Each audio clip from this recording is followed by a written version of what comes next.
Oh, who knew cutting trees would be so hard? Ugh, what's going on? Put your hands up. But I didn't do anything. Put your hands up or I will shoot. I didn't.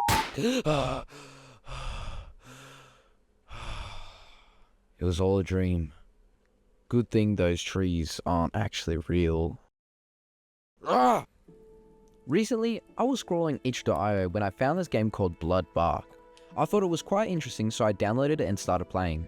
The game seemed normal until I cut down my second tree and it started bleeding uncontrollably. That's when my instincts kicked in and I took a closer look. Okay, here's a rundown of how these trees seem to work. The blood bark trees are what they are referred to in the game. They are said to create hallucinations about people so that when someone tries to cut them down, they are very quickly tricked into thinking that they are killing a person. These trees are also known to be very expensive, which is why our character, the Lumberjack, has decided to go on this tree cutting adventure. Throughout the story, we cut down 3 trees, and just like what the news reporter said, they give us hallucinations. After we cut down the last tree, we are unable to sleep and go for a walk. This then causes us to find a group of teenagers and we scare them away. But we see one stray. He's spray painting the wall. We believe this is a tree, so we kill him and cut him up. After this, we start hallucinating seeing trees up and walking around. Then we go out and look for some more blood bark trees, but we are arrested by the police.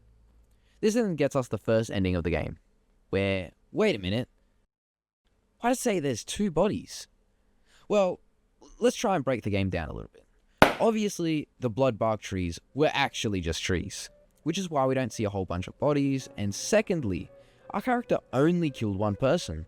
I know that it seems weird, because the ending mentions that there were 2 bodies, but we will go over that a little later. I also don't particularly think that the journal entries are our character's entries. Again, more on that later.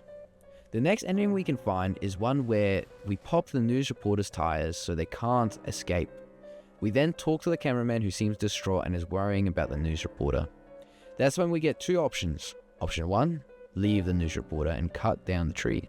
Or, option 2, we kill the news reporter. With option 1 not really changing anything, we still get the same ending as we did before.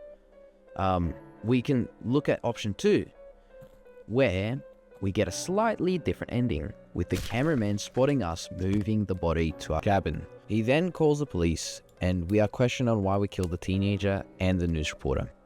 But did you catch that? Only the people we killed on screen have their bodies mentioned. Which makes me wonder, whose body was found in the first ending? To answer that question, we have to look into the journal entries. Let's get one thing out of the way immediately. These aren't normal entries, not in the slightest. They seem more like half of a conversation than anything else. I particularly want to look at the last 2 entries. Red upon red. To my eyes, it's just bodies piling up. How was I supposed to tell the difference? This on its own is quite weird, because very clearly our character hasn't been seeing this. The next entry, if anything, helps prove this isn't the Lumberjack's entries. They reshaped my brain, my inner workings, in a plan to take away your humanity. I was lost in that forest until you found me. This obviously isn't the Lumberjack, because who on earth could he be talking to? Now, I think whoever wrote this book, or wrote these entries or this journal, is possessing the forest. This honestly shouldn't be too hard to believe. I mean, heck, look at all the markings that can be found around the forest. Don't you think it's possible these markings were done by someone who, I don't know, was lost in the forest and possibly died there? If you still aren't convinced, that's fair, you know. It's good to be skeptical, but let's look at some more evidence. If you look around, you can very easily see that the trees are actually moving. It's not some hallucination, they are genuinely moving. We can see this many times throughout the game.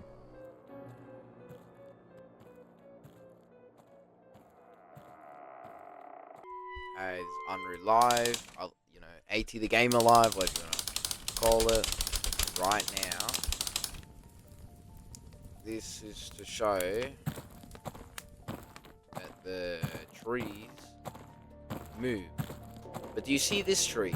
This tree also moves. And mind you, none of these are blood bark trees. This tree, obviously it's there to like block us off. Do you see that? There is no tree here anymore.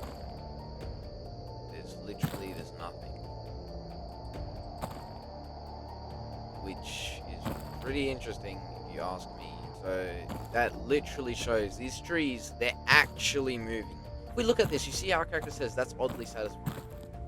You see this, okay, so if we go cut all these ropes off, this is really taking control over me. What an odd thing to say. Is that not an odd thing to say? I mean, if anything, this shows, and then you also get an achievement saying, oh yeah, cut all the ropes, but not as many as you wanted. So could this not be the forest, obviously, well, whoever's possessing the forest to make these ropes for the person to cut down for our lumberjack? Also, what a weird just device. Ropes? Like, who's this going to stop? I mean, okay, obviously there's an invisible wall here, but you could very clearly just walk around, or heck, even go under it. Honestly, I don't know if they actually do pop up in the game, and it's like a random thing. But under the map here, I'll see if I can show you now, actually.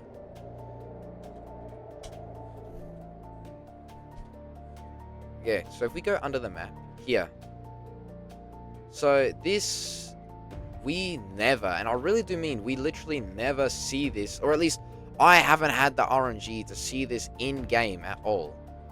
And there's also a cat over by the tree trunk over there. And okay, I know you can see the cat, but I'm pretty sure that I just haven't got the RNG. I'm pretty sure this is meant to be like a campfire or something. Do you hear that? So I don't know if you need I don't know if this is a bit of unused content, but if anything, again, I would say this supports the idea of the forest being haunted in some sorts. I mean, a person lost, you know, in the forest, and they see all this, you know, they got their telescope, you know, they're ready, they're packed, you know what I mean? They've got their burgers and their beer, but hey, that's my little tangent over. And there we go. A tree doesn't fall by itself like that. Do you see that? Our character doesn't even mention it for whatever reason. But you see, if anything, that just shows how deluded our character has become. How, like, just, you know, it's just accepting of the forest, I guess. The tree is literally, it's breaking down the fences for us. It's not doing it like, you know, like hiding in a way. It's literally doing it right in front of our eyes. I understand that this is literally, it's just an achievement, and I do get that, right? But if we look at the rune collector, I mean, doesn't this just, it just further supports the idea of it being, the forest being a flippin' possessed. You know what I mean? It's obvious at this point. It's obvious. And here's what I was talking about earlier, but less than you would like to break. Okay, AT the Game Alive, I'm gonna have to cut you there. Let's get back to the video. Heck, even the forest reshapes the fences to bring you to more blood-bark trees. And it's not too far-fetched to assume that some higher being is at play here. I mean, heck, you can summon what looks like an angel called Googly. So, it's not like higher beings don't exist in this world. Unfortunately, I haven't been able to collect all the markings, so we are missing a key component of the puzzle. If you have any information on the locations of these markings, let me know so we can revisit this video in a later time. Anyways, the forest is obviously haunted. I mean, have you thought about how on earth these trees are even making the hallucinations happen? Not to mention, it's not like the trees knows what's going on, yet we see them moving up and about and taking the form of some sort of tree people. Wouldn't it make more sense if maybe these trees were part of some sort of ritual to keep whoever was trapped in the forest alive? I mean, according to the journal, the trees communicate well with each other and defend each other almost like a hive mind. Heck, later on, the journal says that the trees knew the sound of the axe, which obviously, as you know, trees can't hear anything. So I propose this idea to you. What if blood bark trees are actually just a prison for whoever does this curse? And since the lumberjack breaks down all these trees, the person trapped is freed and starts to possess the lumberjack, which is why the lumberjack kills the news reporter. It's also why he mistakes the person spray painting for a tree when it's obviously not a tree, and why he keeps seeing more and more blood bark trees, even though he cuts them all down. Hey, I know that was a bit of an anticlimactic ending, but until we can find more evidence and those markings and stuff, there's not much else I can talk about, so yeah. Well, anyways, if you enjoyed the video, please leave a like, and hey, if you want to see more content, why don't you subscribe, and hey, maybe check out my other videos, the Batman Analog series, which is now deleted, or the Stanley Parable. Anyways, game on!